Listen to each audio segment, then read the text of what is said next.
Ministry of Health. So basically, Alhamdulillah, that we are here today virtually together for this session of Kopi or Talk, which is organized by Research, Publications and Training Unit under Department of Community Health. So basically, we have planned, our unit have planned a 6 session for the benefit of postgraduate students, which is not only to drink a coffee with us, but the coffee should be without sugar. It's not only to drink coffee with us, but we hope that the sharing session will benefit the students towards their research progress.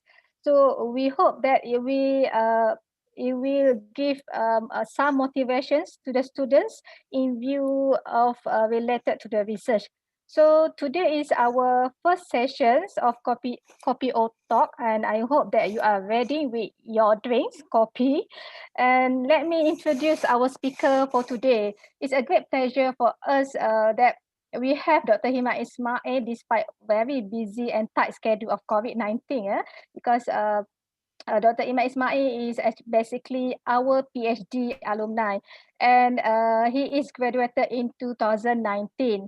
So he is not only GOT. So that's why we invite Dr. Hirman, because Dr. Hirman is GOT. So basically in our department, GOT is a rare species. So Dr. Hirman is actually the second or third actually achieve this GOT in our department. And Dr. Hirman is not only GOT, but he also received the best thesis on his research topic, mainly on the cost analysis and some modeling on the end-stage renal failure.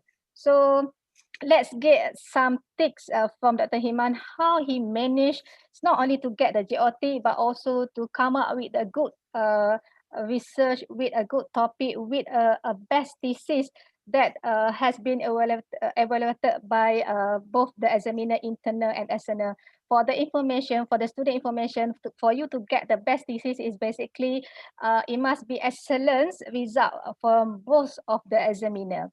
So before I pass over to Dr. Hirman, if anything, if you would like to ask any question, you may write on the chat box, or you may ask at the end of our sessions after the Dr. Hirman talks. So Dr. Hirman, uh, uh, uh, our topic today is GOT is your choice. So basically, to get the GOT is not lecturer or supervisor choice. It's your choice. So basically, if you decide to do, I'm sure that GOT is not only, is actually everybody punya impian, everybody punya choice. But sometimes your attitude, whatever do you do related to your research, is not tally with your choice. So let's hear some tips from Dr. Hirman. Please ask any question, even the topic questions, but you will get benefit from Dr. Hirman actually yang dah capai this GOT. So I pass to you, Dr. Hirman, please.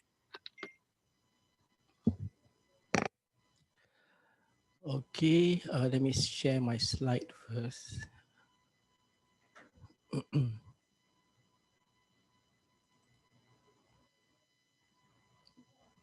Okay, can you see my slide,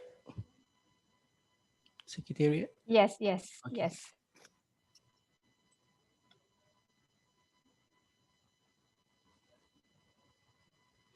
Let me put on slideshow. Okay, sekejap.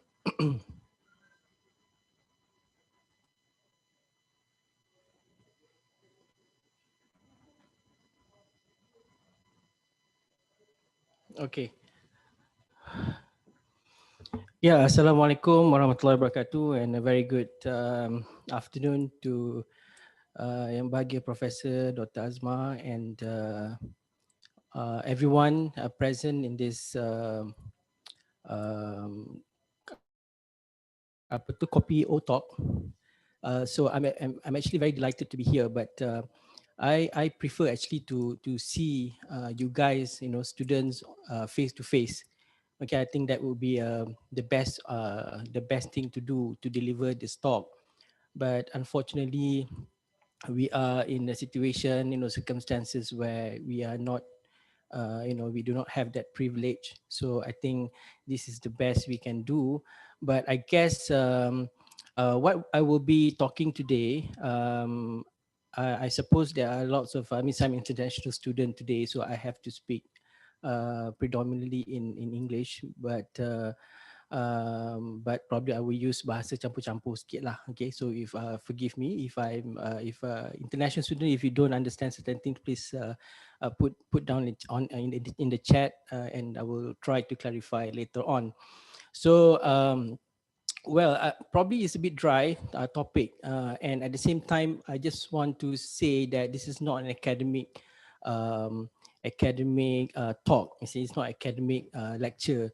So what I will be doing today is basically to tell you what is my experience. More to sharing of experience on what did I do during my PhD journey, and perhaps if there's no right and wrong answer to it. I'm sure if there are some lecturers here, probably they have different thoughts, different way of doing things. Again, this is not something fixed. You are always free to adapt to whatever things that I will be telling you today. Of course, I think as you join the department, and also the faculty, there are lecturers who will be telling you some tips as well. Those are very, very beneficial. And uh, I use some of the tips outlined by, I think it was our PhD coordinator then on how to go about doing your PhD. Okay, let me start by asking all of you, before we move on further, uh, to foresee what you will become in the next 3 to 5 years from now. I think this is something important that I think majority of us tend to forget to do. Dalam apa tu, kita kena muhasabah diri apa yang kita dah buat sebelum ni, apa yang kita rancang untuk buat, and foresee how do you foresee yourself in the next 5 years. I think this is very, very important. But always things that we always neglect every day, every week, or every time. So you need to foresee yourself, and put some targets to it, what you're going to do. Some of you might be already in second year or third year, but it's okay for you to try to restart this exercise. Ask yourself what you want to become. You want to become a specialist, you want to become an expert on certain things, you want to get married, you want to apa ada anak, you want to get more money. Those things are very, very important for you to foresee. After foreseeing it, then only you have some motivation, perhaps some driving force for you to move on further and work for your plan, or for your target. Okay. Well, I don't have a secret. There's no secret to it. But what I'm going to tell you is just probably put things into perspective. Some of the things that this thing that we'll be telling you are already in public domain. You can actually find this. People will be telling the same thing. But I just want to put things to perspective. Now, if you really want to graduate on time, these are the things for me, at least from my personal point of view. These are the things, the basic things that you need to graduate on time. These are the main ingredient which you can consider. Okay, you need 4C as well, right? You need 4C. 4C means 4S plus 2E. Okay. So what are the 4S? What are the 4S's and what are the 2E's? Let me tell you one by one. Number one is you need to have soul. Okay. I will be telling you later what do I mean by soul. Number two, you have to have strategy. Okay. Number three, you need to have self-discipline. Number four, you need to have support. Okay. Number five, you have to go extra miles. Okay, go beyond what you are actually doing at the moment. That's actually one of the most important ingredient for you to move forward, to drive you further, for you to have not just PhD but a very meaningful very meaningful PhD journey. Lastly, you need to enjoy. Okay, this is this is to probably to some people would be surprised to see why I put this down, having to enjoy your PhD life as something that's very very important for you to graduate on time. Okay, so I move on to the first point, soul. Okay, what do you mean by soul? Huh? Okay, you need to have soul. Why? What is soul? For me, soul means soul tu macam spirit lah, macam apa nama tu? Macam roh lah, isn't it? Roh, spirit, you know. Soul to your PhD project and PhD journey shall be something or someone who will drive you further in your journey and push you to the limit. Okay, someone and somehow who will motivate you. You need to find this. You cannot just be doing PhD for the sake of doing PhD. I want to do PhD, I want to do PhD because I want to become a specialist, you know, I want to impress people. I want to, I don't know, I don't know, I just want to do PhD. You cannot do that, you know. To me, you need to have soul. You have to find reason why you do this. Uh, why is this important? Tak boleh move slide. Okay, so could be your family, your patients, could be your religion, your belief, your ideology, anything. It can be in any form. Only you know how to determine it. Okay, don't underestimate the power of soul. You know, this is my soul. So don't underestimate the power of soul. You need them. You need soul, especially when you face difficulty along the journey. Hurdle, obstacle are common things. Do not be demotivated when you face them. It's normal and it's all about how you adapt to it. Well, I'm sure, especially some of you have gone through advanced stage in your PhD journey. Probably you would face this thing. You know, I myself face it, the same thing.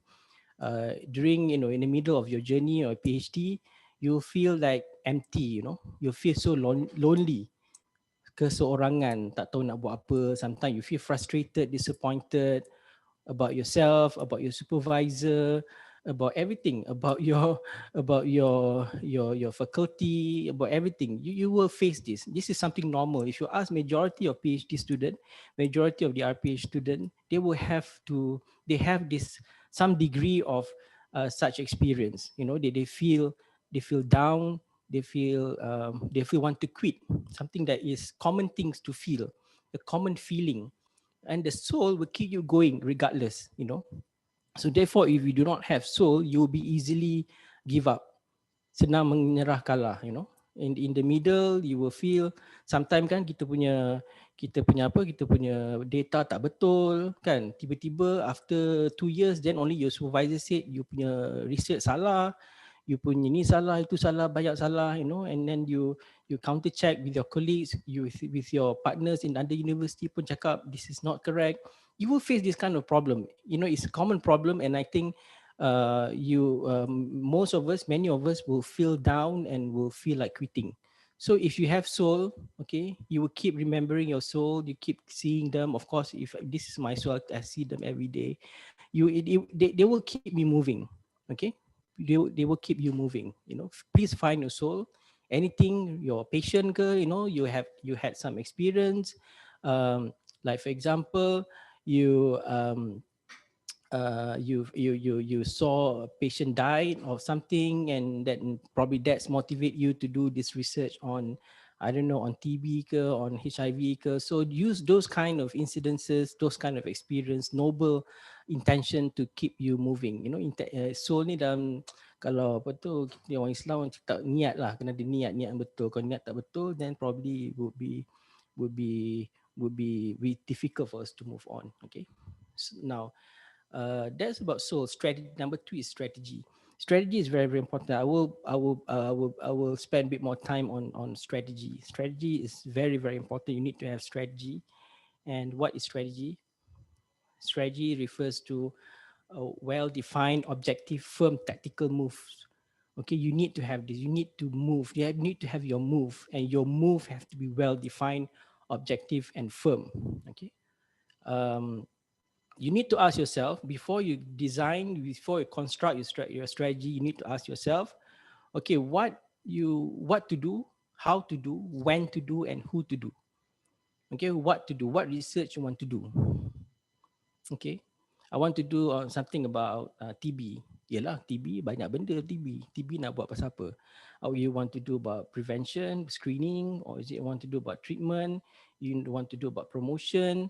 You know, you must define this. As I mentioned, it has to be well defined, objective, because PhD is about learning all those things. You need to be objective. You cannot be that like mungkin I nak buat ni lah, buat pasal screening.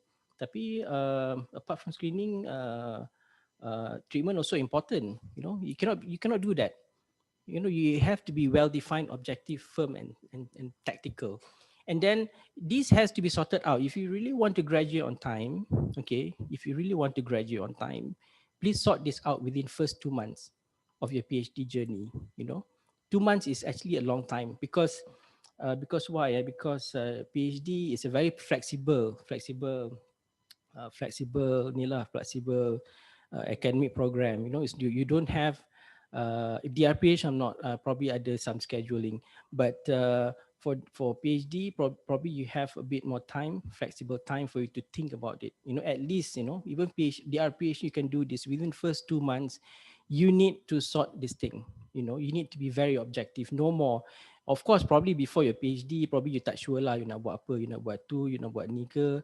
But within the first 2 months, you need to sort this out, you know, and within first semester, you should be able to answer this question very easily. Okay, number one, what to do, how to do, when to do, who to do. You know, that should be your target. Semester one, you know, 6 months, you got 6 months to do everything all together. I think 6 months is ample time for you to do. Okay. And what is your output for over the next 3 years? You need to know apa you nak buat. What is your output? Okay, what is your output? You know, I nak buat kek, tapi nak buat kek berapa banyak kek? Kek apa nak buat? Kek orange ke, kek banana ke, kek apa sekarang? Cheesecake ke, you know, those kind of thing. You need to know what is your output. So what is our output for PhD?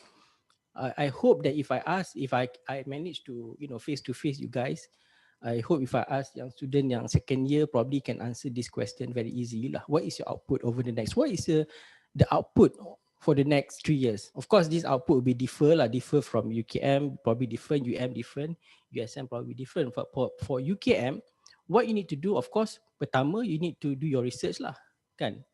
Research, that is your main output. You need to complete your research. What kind of research? Is it an interventional research? Is it it's a laboratory research? Is it a public health research or clinical trials? What kind of research you need? This is your target. Number one, you need to complete your research. Number two, you need to write a thesis. Okay, write a thesis. That is your output. Okay, and number three is your publication. Publication number one. Number four is publication number two. Number five is presentation. You need to present your research somewhere. Usually you should do this during the at least like semester five, semester six. Okay, when you already stabilize your finding, your analysis, you're confident with your data set, you are confident with your analysis, then only you can present lah. You know, normally is fifth semester or sixth semester.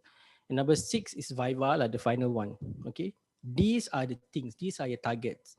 I mentioned. Remember, I told you just now what you should foresee in the next 3 years. You need to complete your PhD. But how to complete? These are the six main output that you need to do over the next 3 years. Okay, bila you dah tahu you punya output, then only you can construct your strategy. I think what we fail to do or we fail to understand is that we are not objective. We do not know what we want to do in the next 3 years. Therefore, bila kita tak tahu, then we don't know or we don't realize it. It has become subconscious, somewhere stuck in our mind. Then only we do not know what to do lah. Then all of us will be stuck. You know. Second year baru dia sedar, oh sebenarnya I kena buat publication 2 lah.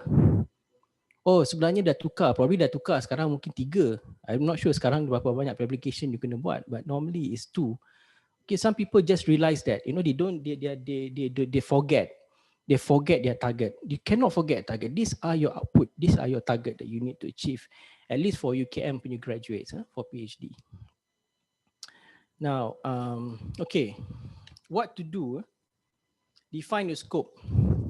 define your scope of your research. I'm sure somebody have done, or somebody have given you some orientation on this. I think during your first week or second week of your PhD journey, someone, I think some lecturer would have told you about this. Define your scope. You can't be including everything under the sun. Okay, you can't be including everything under the sun. You know, I was once also used to think that I can do everything. You know, my PhD project was on chronic kidney disease, and as we know, chronic kidney disease ni ada 5 peringkat, stage 1 to stage 5.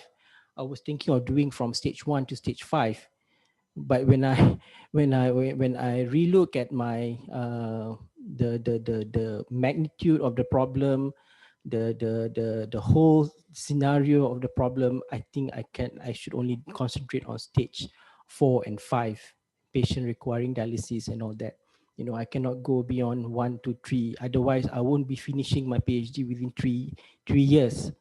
So you have to be realistic, understand your scope, understand the scope, understand the disease, understand the disease process, understand what is in the disease progress or process.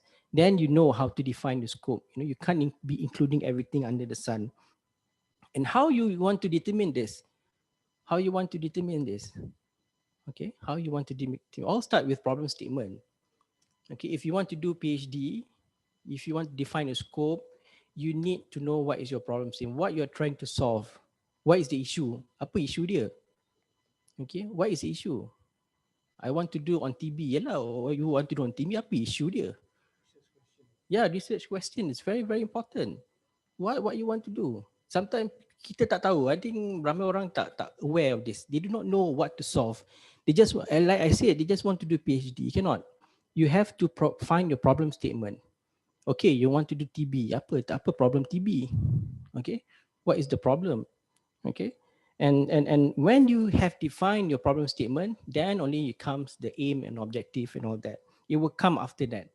But you need to define, you need to know, you need to find your problem statement. Okay, and the thing that you need to ask after having all this, after having all this aim and objective and all that, is it a PhD level project? That is another question that you need to ask. Has someone done it before? Has someone in Malaysia done it before or elsewhere? Is it novel? Is it something different? Something PhD lah kan? You cannot be doing things like awareness on the treatment of tuberculosis. I think somebody have done it before. You cannot be doing that. You know, is it a PhD level project? Okay, is and how you determine this? I think you have to do your research, literature review, whether somebody has done it in Malaysia. Somebody, kalau tak ada, kalau dah buat dekat international, mungkin kat Malaysia tak ada orang buat lagi, I think that's still okay. You can still consider of doing it, you know, something like psychometric I mean test or something like that, in English. You know, somebody has done it before, but you want to apply some psychometric tool to Malaysian population. Probably that one can be considered lah. But again, I think that's all depend on your literature review, how strong you can put it up as a something very different, something very novel. Okay, literature will help you to put some light into it. Okay, as I mentioned just now, if you're not sure, problem but everything has to start with problem statement. Kalau you tak tahu problem statement, then susah. Okay, problem statement apa you, what you trying to solve? I want to solve the issue of um, of late detection of certain disease. Okay, if you're doing something on coronavirus, you know, COVID-19, probably something novel, like nobody has done it before. But if you are doing something on disease which are quite common, then you have to be a bit careful. You have to really underline the strength of your research, you know. And after having the literature review, of course, you have to buy in your supervisor, your seniors, your peers. You need to convince at least your supervisor lah. You need to convince your supervisor that this is something worth doing. This is the problem. I will be solving this problem. Okay, it's a PhD level project. Why? Because nobody in Malaysia has done it. In UK, one or two people have done it, you know, and my literature review support it. And once your supervisor, your seniors have approved it, then subsequent process will be more promising. I can assure you. Okay. And after that, do your literature review. Some more literature review support that. More and more literature review will support your foundation. You have to build your foundation of your project. Then only, uh, um, then only it will be easier for you after that. And of course, after that, after literature review, construct your conceptual framework. Apa benda ni conceptual framework ni, apa you punya problem, apa solution, potential solution, potential options, and benda semua ni conceptual framework yang you buat ni bukan buat suka hati lah. You cannot just do things because you feel like this is how the conceptual framework should be, because simply because that's how you think about it. No, cannot. Everything has to be supported by evidence. That's PhD. Okay, everything has to be supported. Everything you put in your thesis, every single page, every single line, every single paragraph has to be supported by evidence. Why you say this? Why you say that? Why not this? Why not? Everything has to be supported. Your argument. Kalau you tak ada evidence, and I think that's not a PhD level. Okay. Now, after what to do, how to do it, okay, you need to ask how you're going to collect the data. Of course, the one depending on your type of research lah. I can't comment, explicitly sebab there's a variety of research research design, case control, case study lah, trials lah, cross sectional, or is it depending on your is it a health economic evaluation project?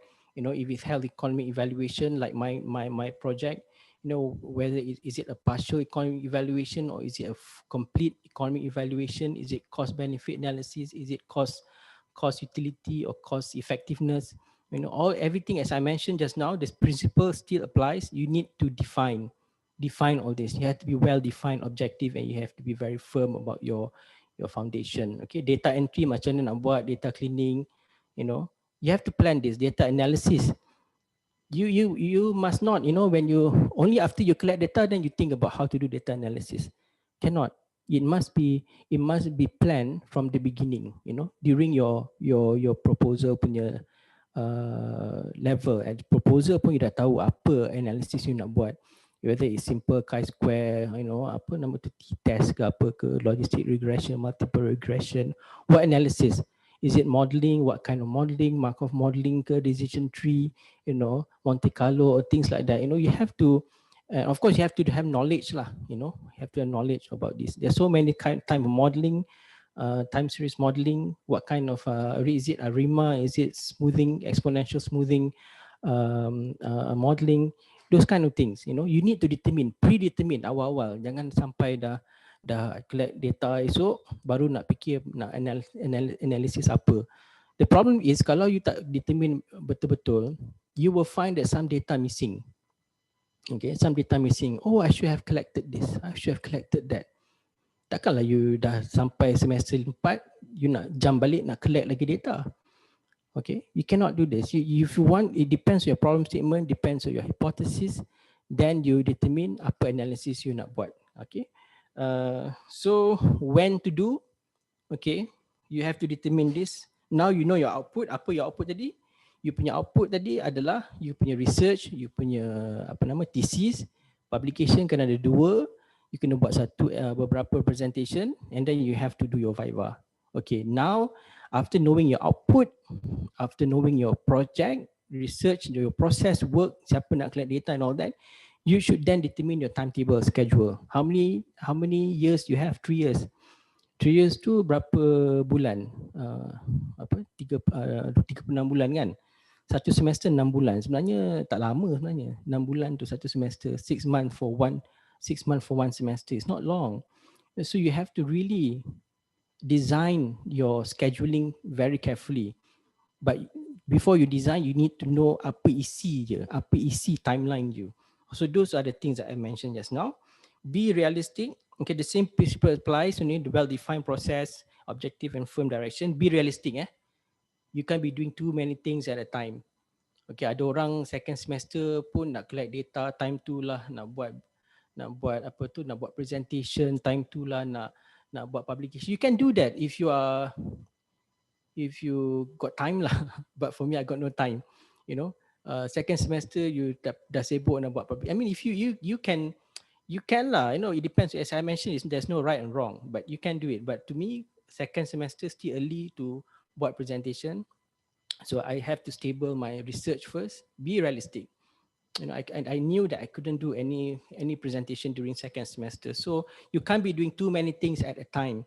You know, that's why you need to do scheduling. I would tell you after this, the next slide will be very important for you to know how to do your scheduling. Ask yourself those questions and get answers during semester one. Okay. Okay, sorry. Before that, who to do it? Who to do it? Meaning, I mean, you have to do your research lah. Okay, of course. That one is no exception. But who to assist in the data collection, entry, and analysis? Okay, whether is it you yourself to do it, or you need a research assistant. If you need research assistant, siapa?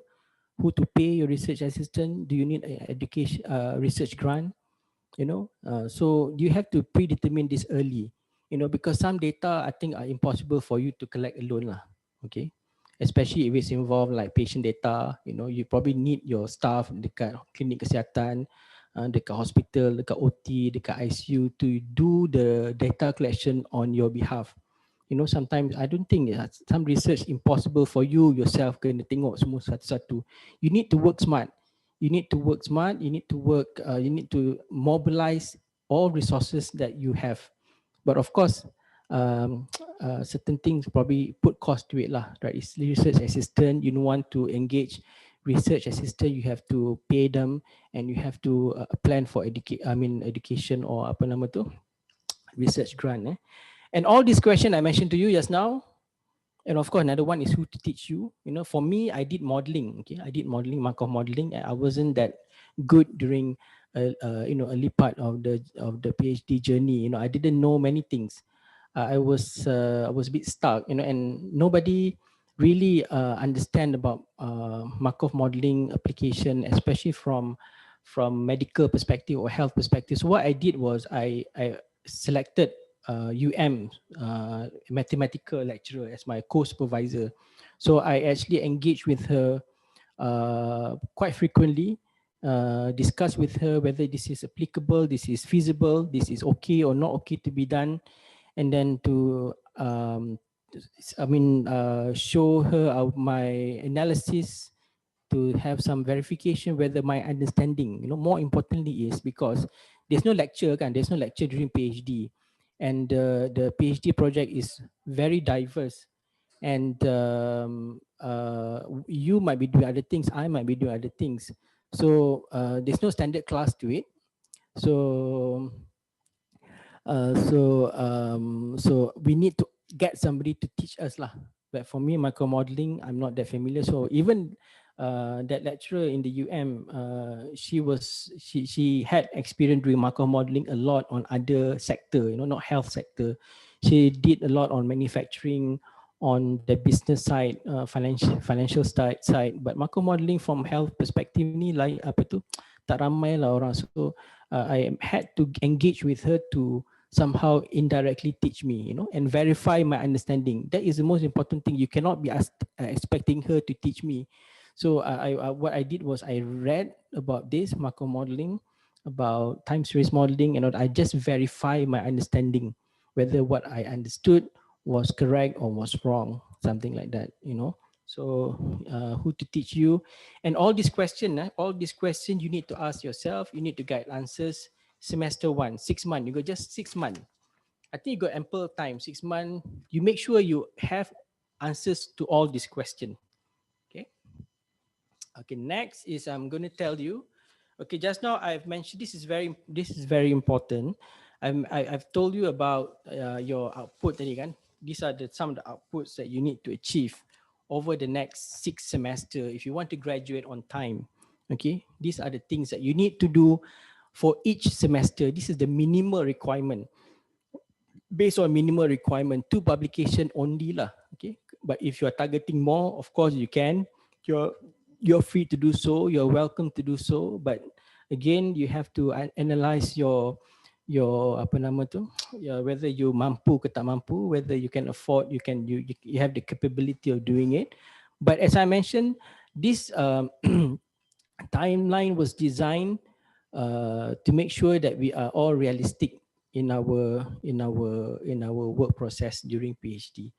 Okay, so first semester, you have to answer those questions I've given you, and proposal preparation. You have to prepare your proposal during first semester. Don't expand sampai second semester, akhir semester kedua baru you nak buat proposal preparation or do your proposal defense. Semester 2, please target. Okay, the first column is research, your output in research. Second is your thesis writing. Thesis writing. Number 3 is on your publication and presentation. So for semester 2, you need to complete the proposal defense. Okay, make sure you have completed proposal is stable, and then make sure you get all the relevant punya approval. This process can be quite tedious. Isi borang, bukan setakat isi borang nak hantar lagi, and bukan setakat nak hantar tapi nak tunggu approval lagi.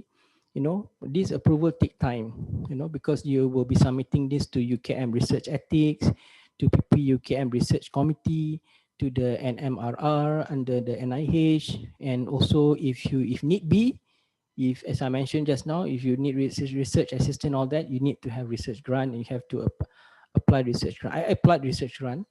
I applied from National Kidney Foundation and also National Malaysian Society of Nephrology. So by having some grant, it's not big grant, some grant, I could hire one research assistant, bagi duit sikit lah kat dia.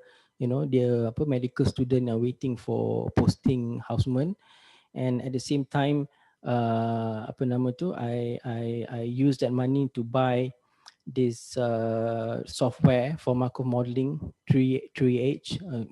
So I did that. It be quite costly, about 3,000 license for 1 year, I think 1 year and a half. Itu quite expensive. So yelah, boleh lah kita simpan duit kan, tapi kan since ada research grant, so why not we ask for research grant. And I managed to get some research grant, and I managed to get research assistant. That simply helped me a lot in data collection. Okay, so again, you have to work smart. You have to work smart. Try to identify all resources and try to do it. Okay, and at the same time, during second semester, please outline your write-up. First semester, second semester, concentrate on refurbishing or furbishing your literature review. First semester, you have done a lot of literature review, but sometimes you need additional literature review to support your argument that as you think during second semester. Then literature review second semester, you need to enhance that and start outlining your write-up.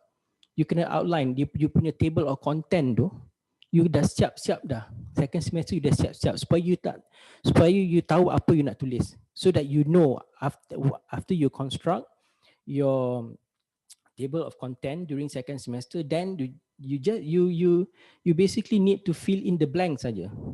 Fill in the blanks chapter one by one. It's like a building blocks. One by one you build until 6 semester you dah habis dah tulis. Tak payah nak tunggu 6 semester, 5th semester baru nak tulis thesis. No such thing. You need to tulis your thesis, write your thesis from the beginning, from semester 1. You have to start writing up. Otherwise you won't have time to do it. Second semester, of course, you have to concentrate on data collection. Okay, third semester, data collection, yang biru tu. Third semester also, you can start writing up publication 1. Normally publication 1 is you can do on your literature review. Okay, you can do your literature review, summarize your literature review, your finding. You must produce something, analysis, summary yang a bit different, and then try aim for publication 1, aim for literature review for publication 1. But if you are ready to do analysis on your data collection for semester 3 and you want to do write-up for publication 1, then it's up to you. You can do that. You can always do that depending on the progress of your data collection. Semester 2, you can finish up your remnants of data collection, but you have to start your data analysis semester 4. Okay, maknanya after data collection, you have to data entry. Data entry can be quite tedious process as well. especially those of you yang buat patient level data. It can be very tedious. You have to make sure the data entry betul and all that. Okay. And semester 4, start writing your methodology and some results. Okay. Methodology semester 4 you can start, because you already know your methodology. What you're already doing it, you're doing your data collection, you know your research design, you know everything you know about methodology. So just write up about methodology during semester 4. And then submission for publication 1. As you know that, as all of us know, that nak publish kan ambil masa. So you must target for submissions of publication 1 during semester 4. Kalau you nak extend sikit semester 5, it's still possible. Okay, semester 5 data analysis, thesis, you have to start writing out your results and start writing your discussion. So, and also your publication, start writing up publication 2, and you can start presenting your data or the presentation 1. Find some conference, find some meeting. Nowadays is online already. I think a bit more easier for you to present, you know. So start presenting during semester 5, semester 6, semester yang terakhir sekali. Okay, your research dah habis dah, you know. Tak sepatutnya buat lagi analisis apa-apa pun. Tak sepatut buat data collection, definitely tak sepatutnya buat, you know. Just complete write up, discussion, conclusion and submit. And submission of publication 2 and also presentation 2. Okay. Those are the GOT timeline. I call it GOT timeline. Okay. Macam mana ni? Okay. Okay, strategy.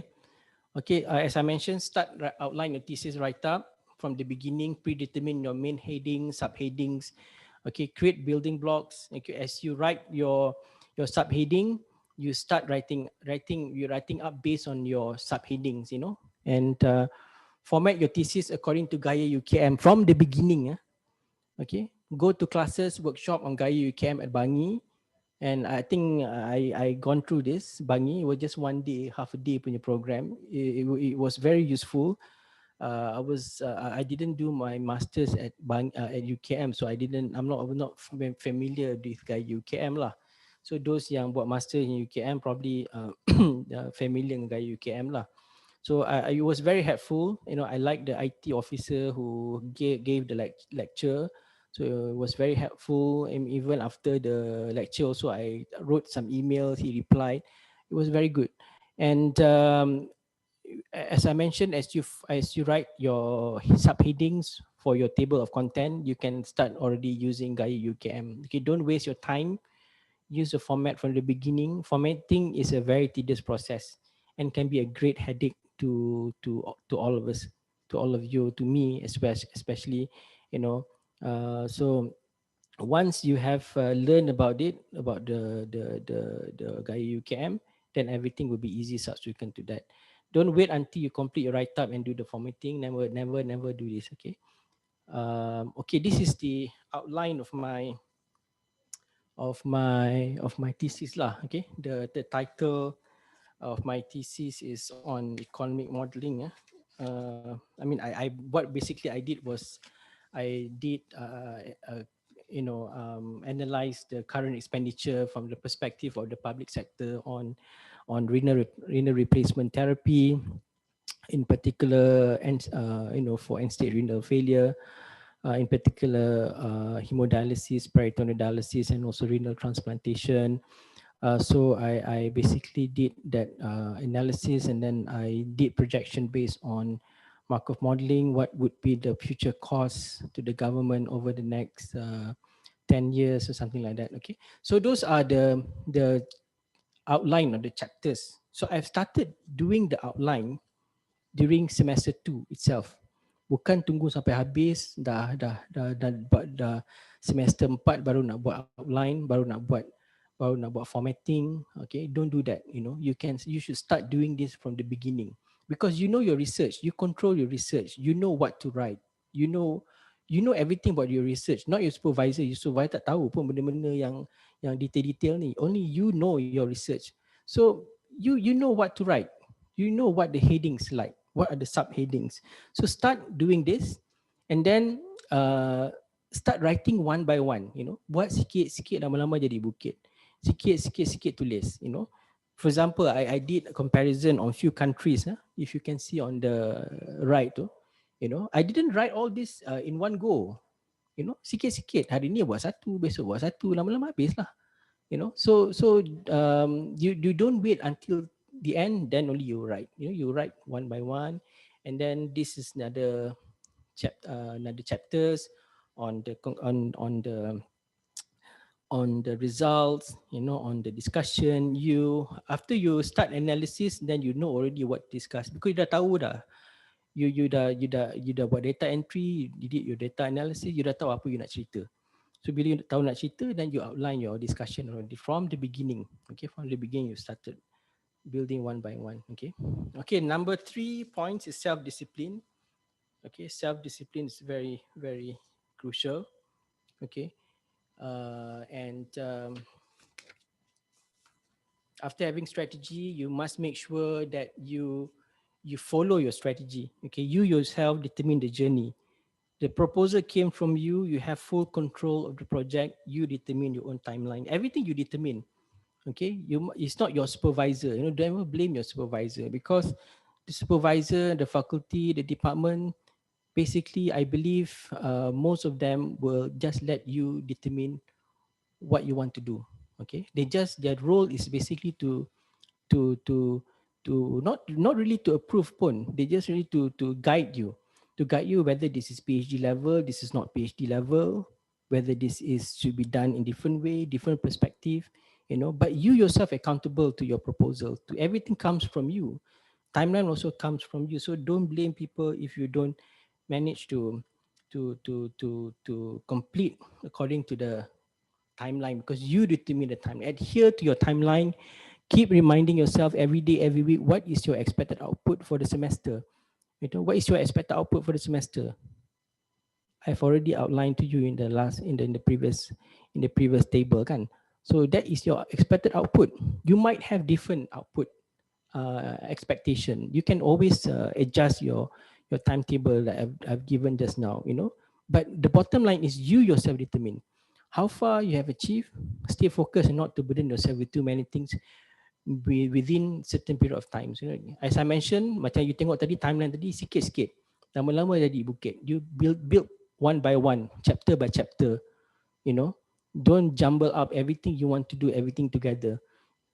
You apa tu baru start data collection you nak buat dah discussion or something like that. You cannot do that.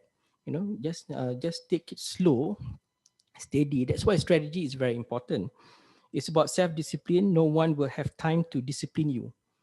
But that's why it's not discipline, you know, it is self-discipline. You know, it's not supervisor. So that supervisor tak akan tanya lah, takkan tanya kerap, you know, every day nak tanya you apa you punya progress, tak ada. There's no such thing. You know, always have a habit to at least write something on your thesis every day. Don't worry that it might not be perfect. Sorry, it might not be perfect at that particular point of time, but it will help you further in your subsequent writings. Okay, I keep a habit every day. I make sure I write something lah.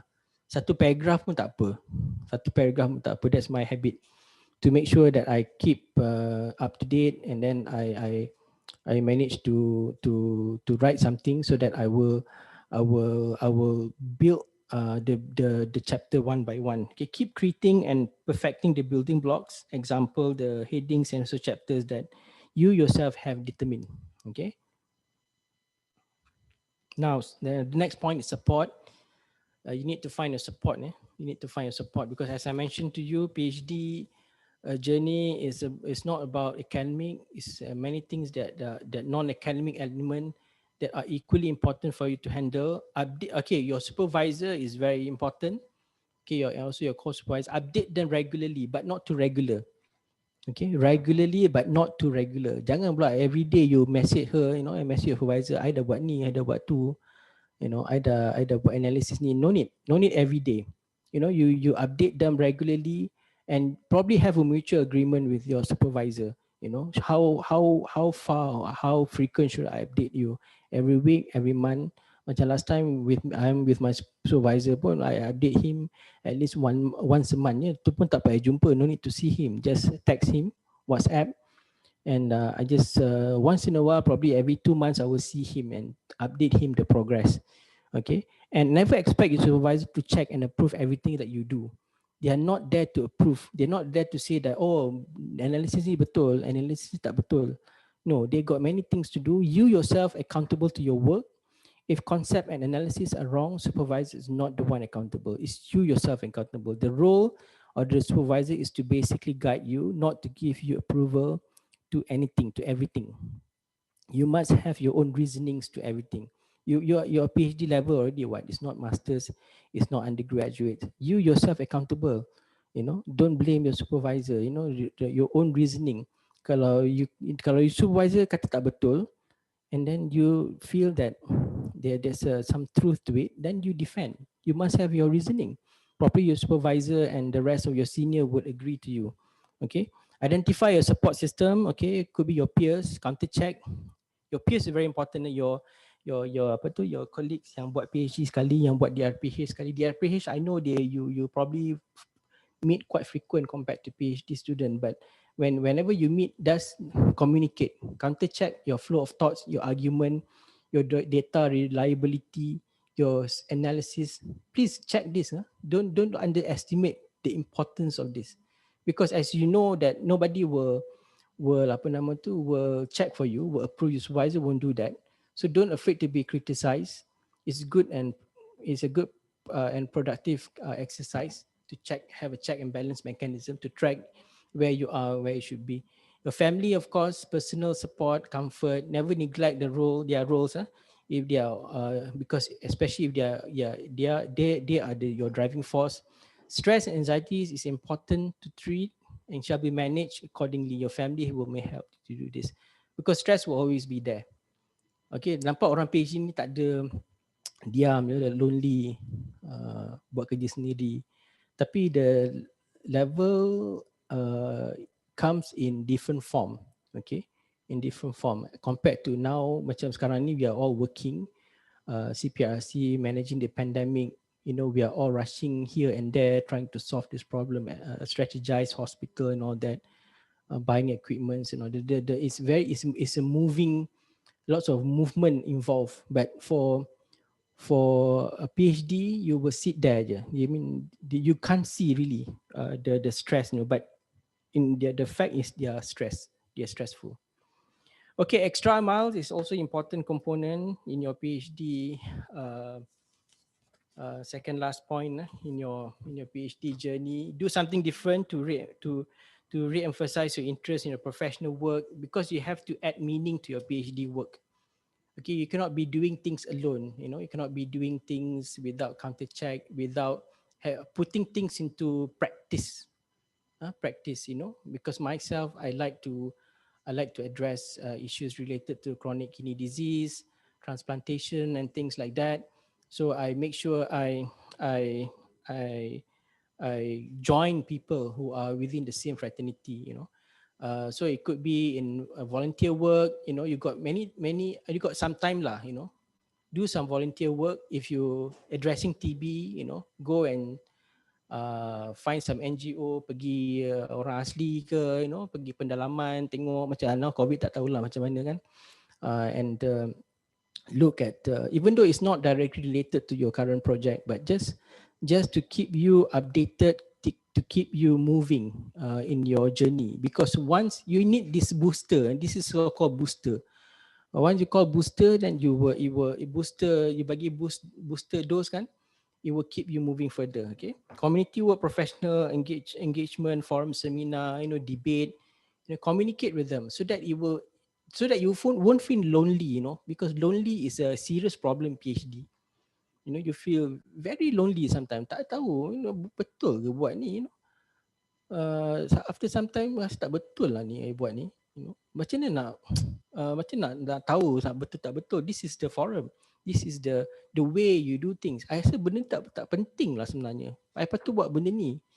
That if you engage with people within the fraternity, then you would appreciate further how important your work is. Okay, some things I did during my PhD study. I just want to let you know, so that I didn't just even though I graduated on time, I didn't just sit there inside my room, inside my house, inside my whatever kan, work alone. No, I was the honorary secretary to the Malaysian Society of Transplantation. That's when I communicate a lot with the clinicians, with the nephrologists, with the cardiac surgeons, and appreciate much more work that I'm doing. I was a secretary to the organizing committee for Congress Asia of Transplantation, which will be happening this year. I communicated a lot with the international experts on this, organizing committee for the scientific meeting. I was also involved in my Buah Pinggang initiative, which is an NGO initiative to do public education on kidney disease. This is related to my work, related to my PhD work. I'm the executive committee to the Malaysian Medical Student Association. I did lots of engagement, some not lots lah, some engagement with Minister DG on transplantation during my PhD journey, during my PhD period. So this is will add booster to your work. You feel much more appreciated, and things will become more exciting compared to just do your research. Must go out there, especially many of you here will become public health medicine specialists.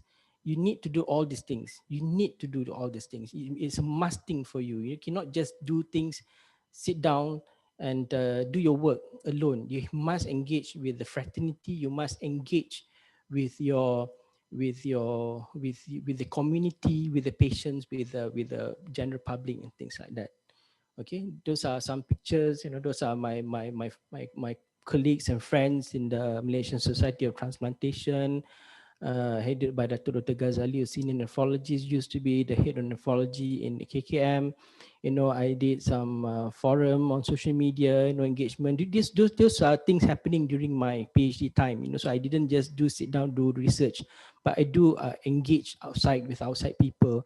I did engagement with the minister, the previous minister, and table to him some findings, my preliminary finding. That time I was not ready to present everything, but at least I gave to him some input, and therefore he somehow agreed to the need for us to promote transplantation as a more cost-effective measures in renal transplantation.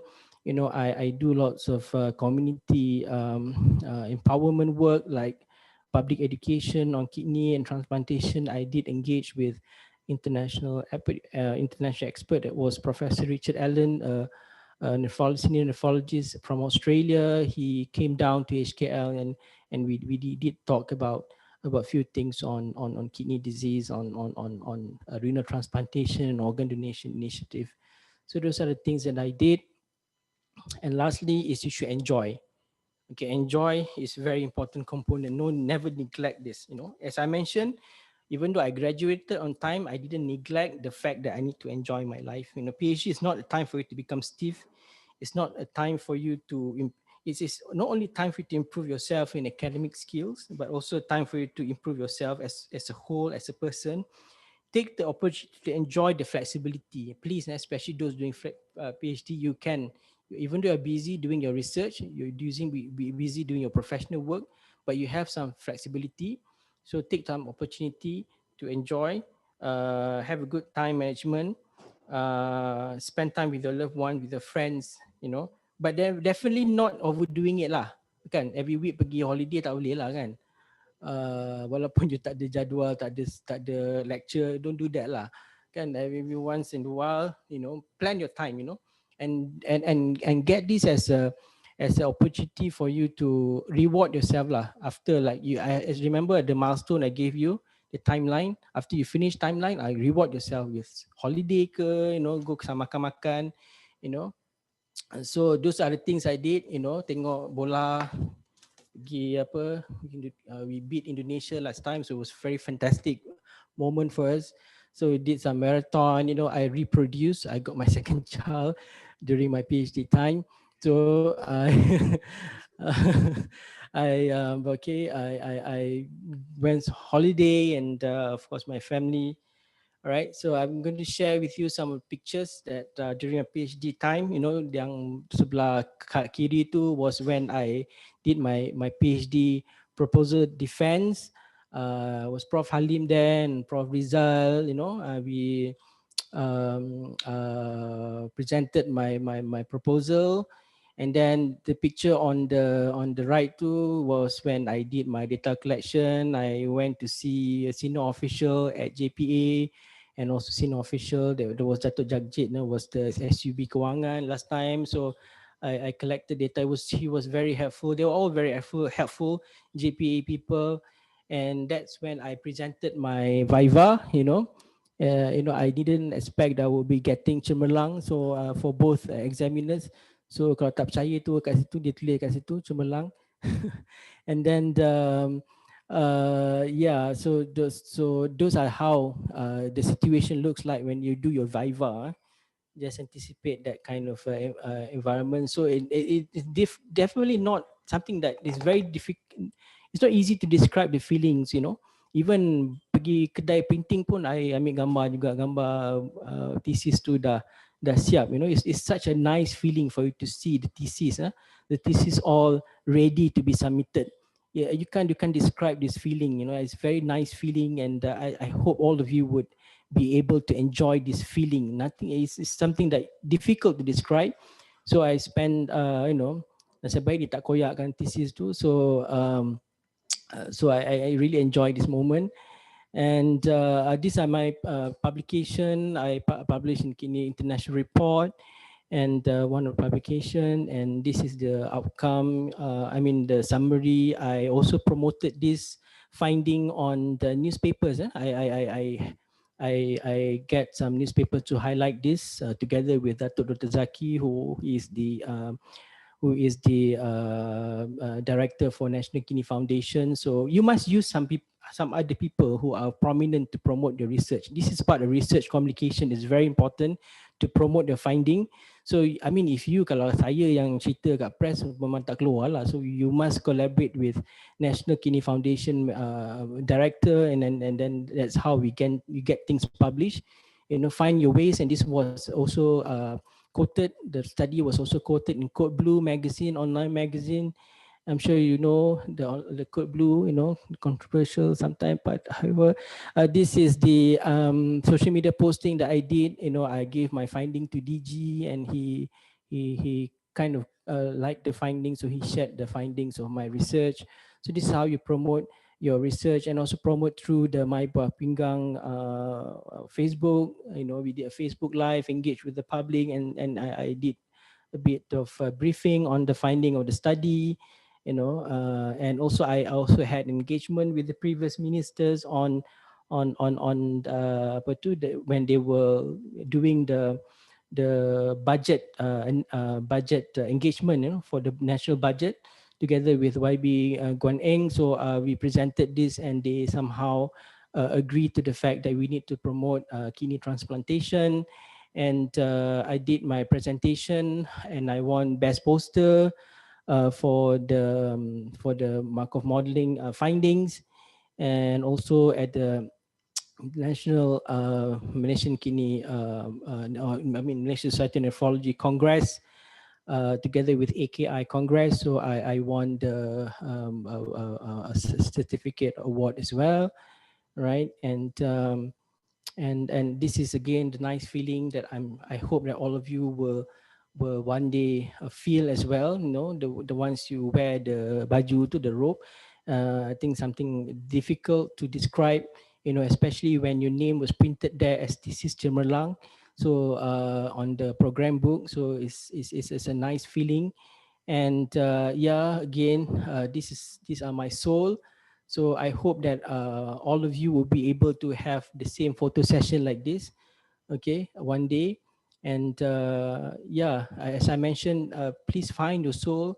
Why? What makes you do this? What makes you keep doing this? Don't give up. If you feel like giving up, think of your soul. Think of think of the person, or something that will make you drive and motivate you further to do or continue your journey. So again, thank you very much, everyone. So I think that's all, Prof. Azma. Okay, thank you Dr. Hirman, very excellent sharing. I sendiri pun dengar, wow.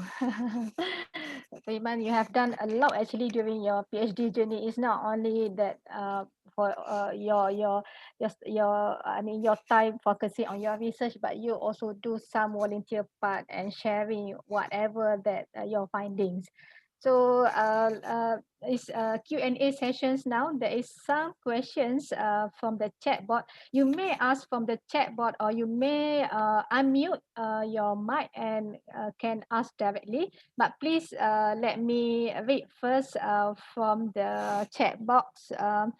Assalam, Doctor.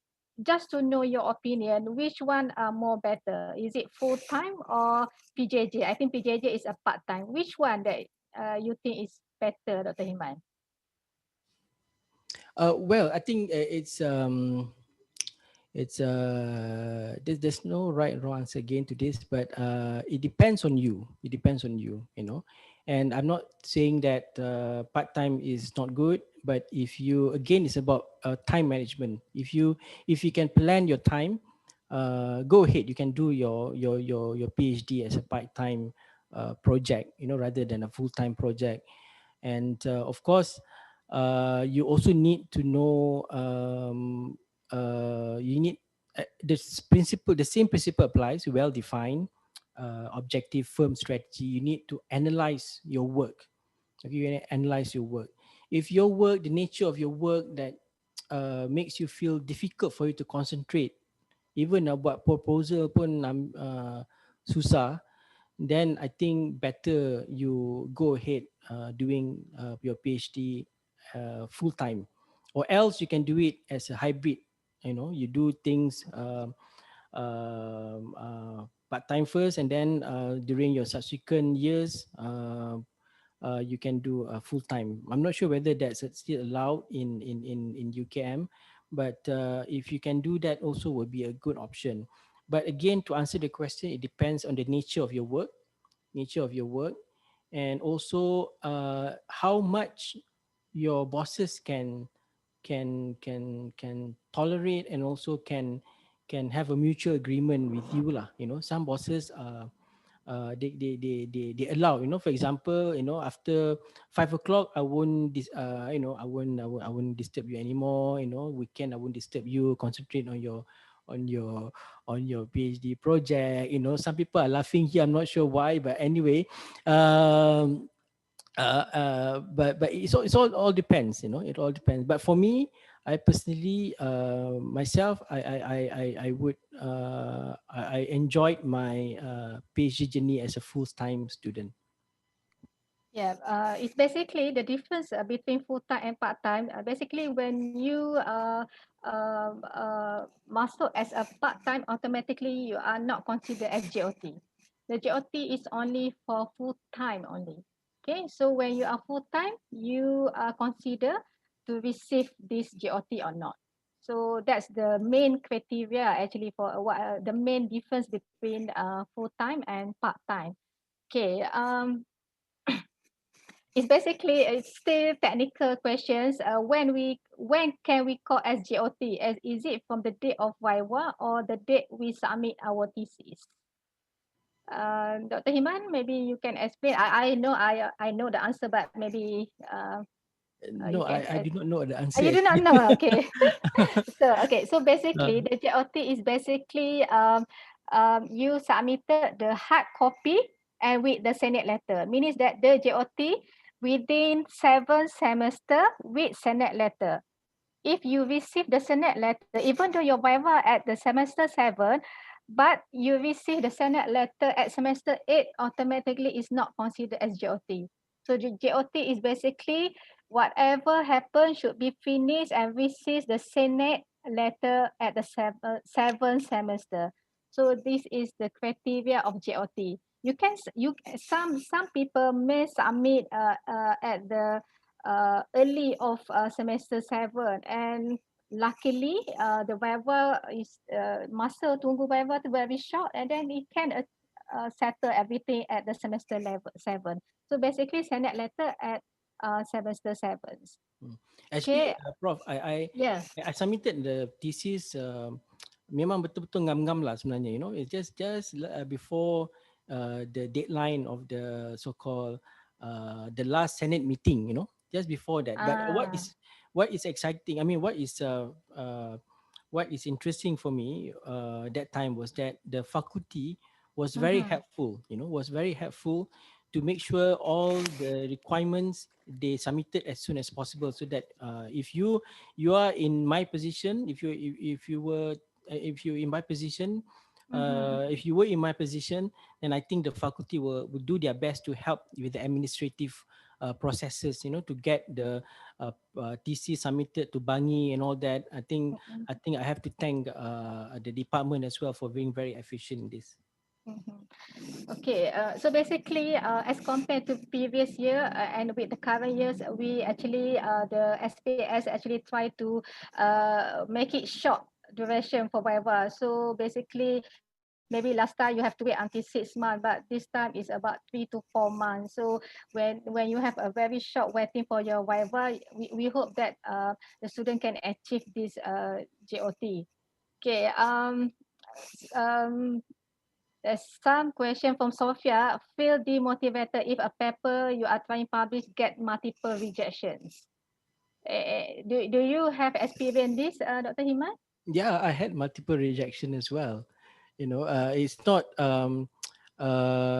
something uncommon. It's something that is very common. Even now pun, I'm trying to publish a paper with WHO office, in KL. Even their papers also got rejected, even though it's from WHO office. So I co-authored one paper. So I think this is not something unusual. You get rejected multiple times.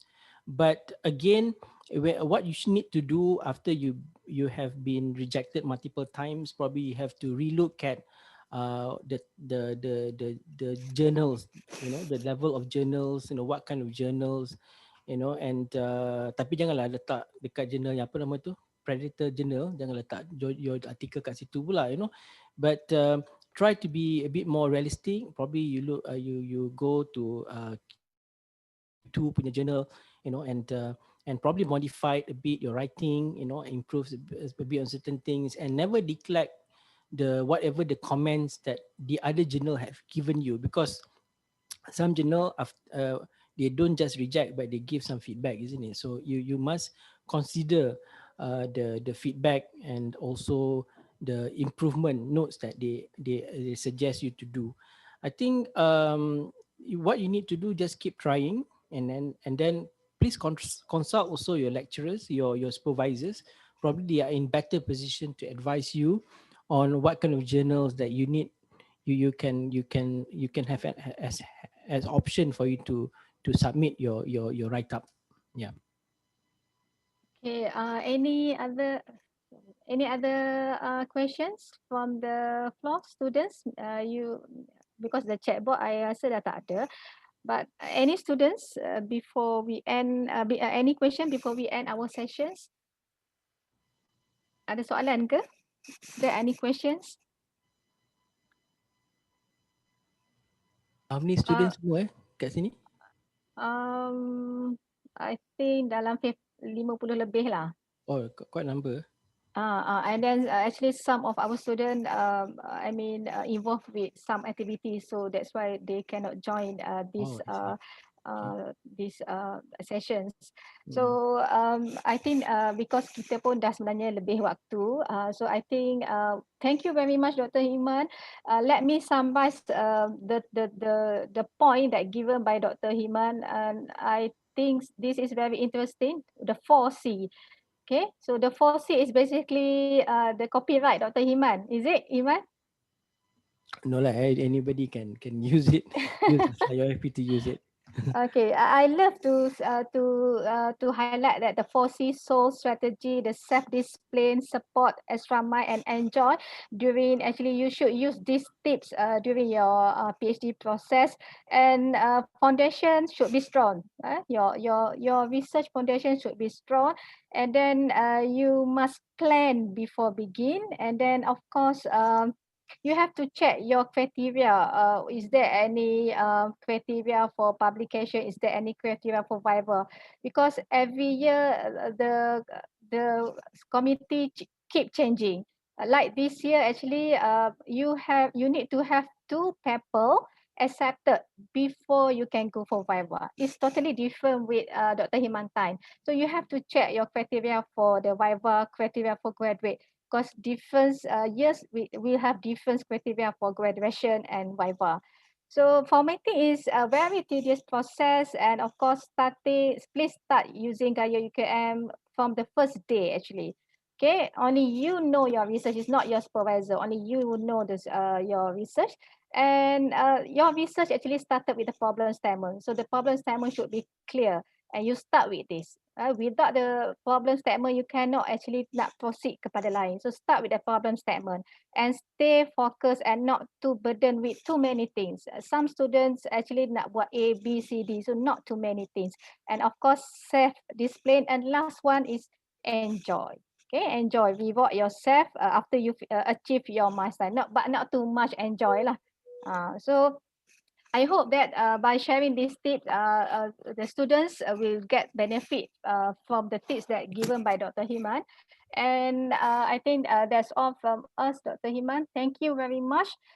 We hope that to see you next time. Maybe you can share again Yeah, sure. for the for the benefit of our student, and you as actually sebenarnya kita dah lantik Dr. Himan as penasihat advisor for PhD. So we hope that Dr. Himan will give we actually advise more for the better output of our students. I think that's all, Dr. Himan. Okay, thank you very much, Prof. Thank you very Thank much. you. Thank Thank you, you. everyone. Thank you, Dr. Himan, and thank you all the students. Please register for the certificate, because after this session, we email the certificate for the students, for the participants who registered this one. I think that's all. Thank you.